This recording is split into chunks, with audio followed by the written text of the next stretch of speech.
कोई ऐसा पंचायत नहीं है जिसमें जहरीले शराब की भट्टी का उत्पादन नहीं होगा। कल भी कुडनी में 4 लोग मरे, 2 लोगों का नाम दबा दिया गया, डरा दिया गया, 302 के मुकदमे की धमकी दी गई। जिनका हस्बैंड डेथ कर गया उनकी पत्नी पर 302 का मुकदमा कर दिया गया। और जबरन जो कभी दारू का सेवन किया ही नहीं है उस लड़के को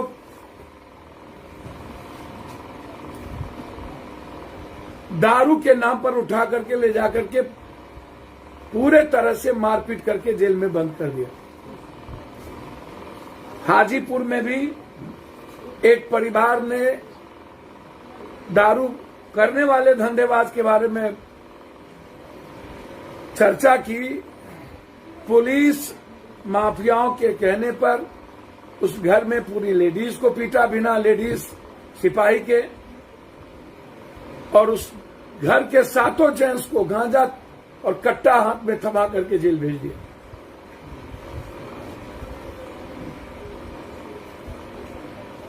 ₹50,000 करोड़ का पैरेलल इकोनॉमी।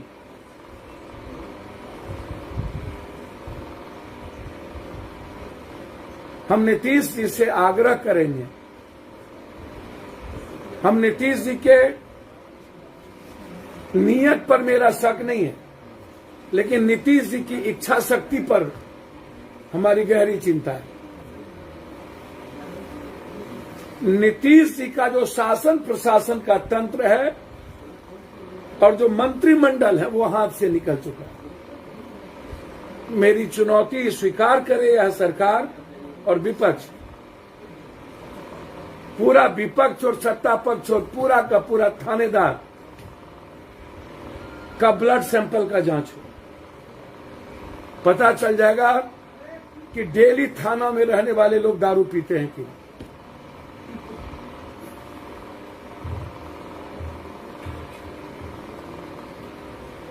मैं देश को बताना चाहता हूं,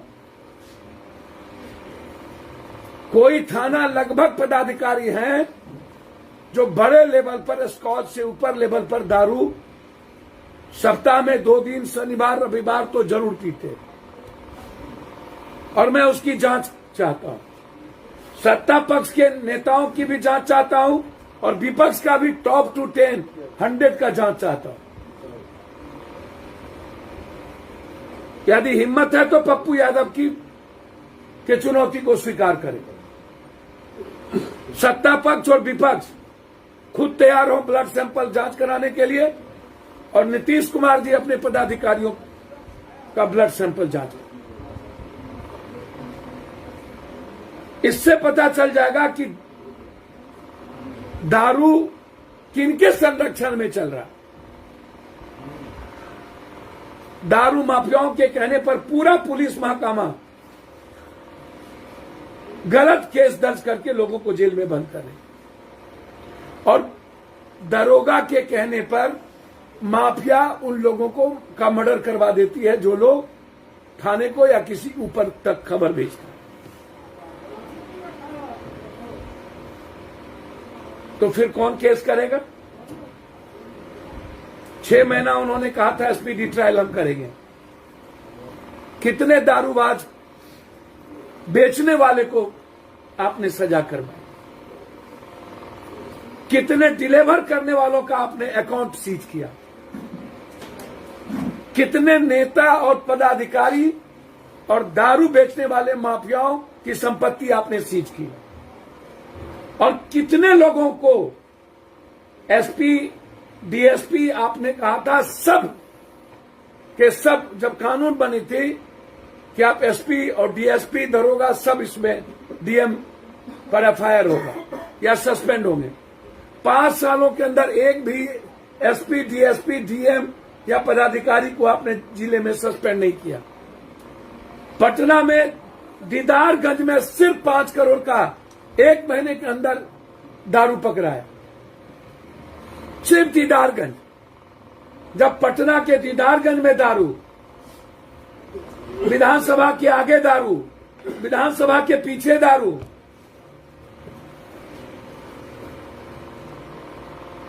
विधायक फ्लैट के अगल बगल दारू,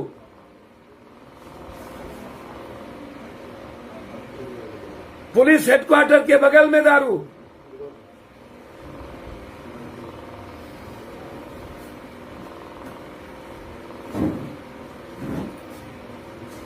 और सबसे बड़ी बात, पूरे बिहार के बेरोजगार यूथ की जिंदगी तबाह हो गई इस दारू।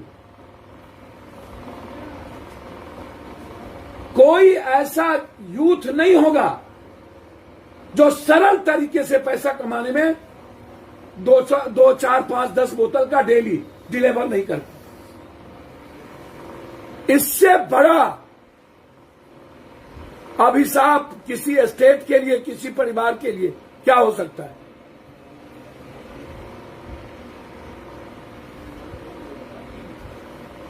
तो क्या कोई डेडलाइन नीतीश सरकार देंगे कि इस डेडलाइन के बाद कोई दारू और कोई भट्टी और कोई जहरीली शराब नहीं मिलेगी? एक डेडलाइन हम चाहते हैं, और उस डेडलाइन के बाद, उस डेडलाइन के बाद मेरा आग्रह है कि फिर पूरी मंत्रिमंडल का क्या इस्तीफा देंगे। मैं मानता हूं कि आप जीत पर आ रहे हैं कि इसकी रिव्यू नहीं करेंगे। जब डीजल की कीमत बढ़ सकती है, डेली गैस की कीमत बढ़ सकती है, तो फिर दारू पर आप क्यों नहीं टैक्सेस को 100% कर देते हैं? कर दीजिए 100% टैक्स, और करके जिले और अनुमंडल पर, जिले में 5, अनुमंडल में 1 कर दीजिए, ताकि बिजनेस पॉलिसी से लेकर के नेशनल इंटरनेशनल पॉलिसी के साथ हमारे यहां लोग आए। प्रतिज्ञा लेने की जरूरत है। जहरीली शराब जो बन रहा है, जिससे बिहारी नासूर हो चुके हैं, उसको समाप्त कर देने की, और जो जहरीली शराब बनवा रहा है उसको 6 महीने के अंदर फांसी की सजा। एसपी या सीनियर पदाधिकारी कब सस्पेंड होंगे और कब उन पर अकाउंटेबिलिटी की जिम्मेदारी तय की जाएगी, और कब उत्पाद मंत्री पर अकाउंटेबिलिटी की जिम्मेदारी तय की जाएगी? क्या वर्तमान सरकार को यह पता नहीं है कि कौन एमएलसी, कौन एमएलए, कौन मंत्री, कौन एमपी के गोदाम में दारू है, और किसके पैसे से जिले में दारू की डिलीवरी हो रही है? हाजीपुर में कौन एमएलए, एमएलसी है? सत्ता पक्ष और विपक्ष दोनों के एमएलए, एमएलसी का पैसा इन्वॉल्व है, और दारू जो 50,000 करोड़ की लगभग पैरेलल इकोनॉमी हो गई है, उसका आधा पैसा सत्ता पक्ष और विपक्ष दोनों के राजनीतिक पार्टी को जाती। इसीलिए दोनों दारू पर चुप हैं।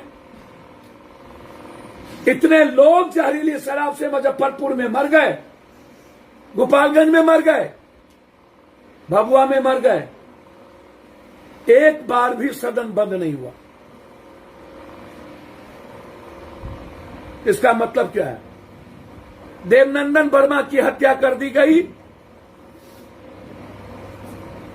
एक विधायक के द्वारा सदन बंद नहीं हुआ।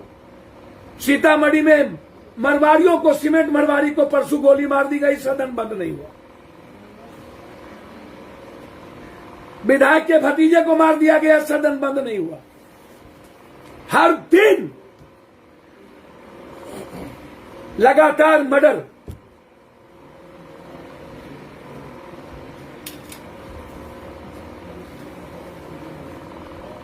तो मेरा सरकार से डिमांड है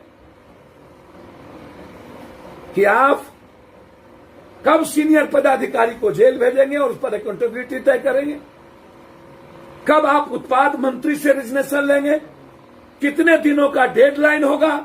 यदि वो डेडलाइन एकदम नहीं है, जो वर्तमान सरकार के बस की चीज अब नहीं है, तो क्या रिव्यू होगा? रिव्यू नहीं होगा तो 50,000 से 60,000 और 1,00,000 करोड़ की रेवेन्यू होगी। 300 रुपये का दारू का बोतल 200 रुपये का 1,400 रुपये 1,500 रुपये। सोचिए कितना बड़ा नेक्सस है भारत का, इससे बड़ा नेक्सस नहीं हो सकता।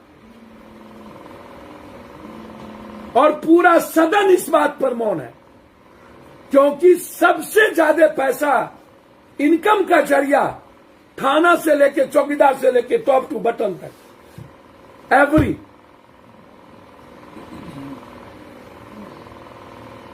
पूरा नेपाल, बंगाल, यूपी, झारखंड बॉर्डर तस्करों का अड्डा।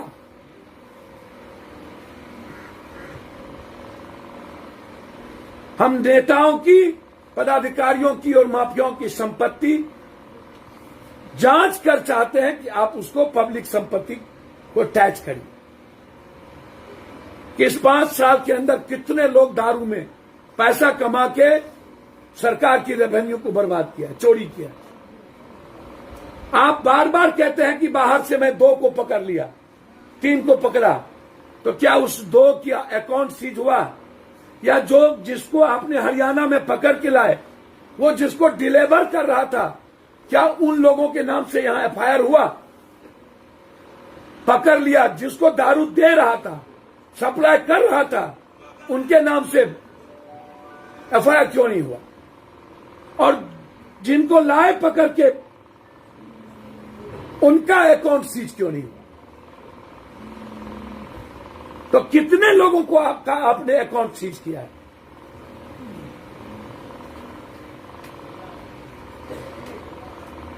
₹5,500 करोड़ रुपया बजट था दारू का बिहार में, और आज 50,000 करोड़ रुपया का पैरेलल इकोनॉमी हो गई। तो 5,000 और 50,000। दूसरी तरफ पूरी बिहार की बच्चों की जिंदगी नासूर, हर फैमिली की तबाही। तीसरी तरफ दरोगा और सिस्टम वायलेंस का केस करने को तैयार नहीं है, क्योंकि वह दारू बेचवाता है, तो कोई केस नहीं हो। चौथी तरफ धंधा करने वालों के खिलाफ अब बिहार में कोई बोलने को तैयार नहीं है। या तो माफिया से मरवा देता है दरोगा, या तो फिर दरोगा से फंसवा देता है।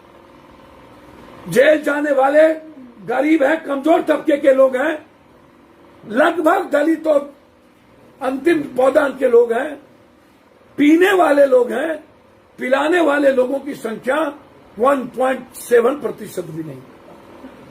तो 5 सालों में 5,000 से 50,000 करोड़ का जाल बिछ गया, लेकिन जेल जाने वालों में बेचवाने वाला और सेल करने वाला और भेजने वालों पर सरकार की ध्यान नहीं गई, और एसपी, कलेक्टर, डीएसपी जिम्मेदारी तय नहीं, और लगातार पैसे का फ्लो नेता और पदाधिकारी माफियाओं की। हमें 6 महीने के अंदर फांसी की सजा या आजीवन कारावास।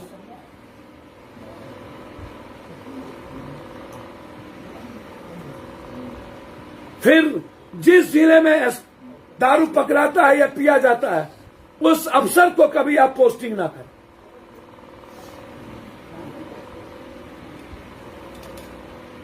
तीसरा और अंतिम, मैंने पहले कहा कि मर्डर और बलात्कार पूरी बिहार कंप्लीट रूप से व्यापारी और आम लोग तबाह हो चुके। मैं सीतामढ़ी और देवनंदन वर्मा के केस में पटना से एसआईटी या सीबीआई जांच की मांग करता हूं, और दरोगा की केस।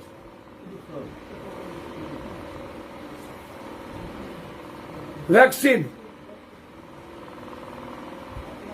जब तक भारत के 130 करोड़ में 80 करोड़ लोगों को वैक्सीन नहीं लगता है, तब तक इस मार्केटिंग का कोई फायदा नहीं है।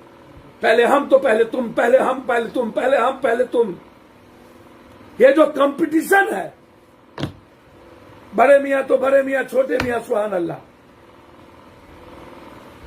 पहले कौन वैक्सीन लगाएगा?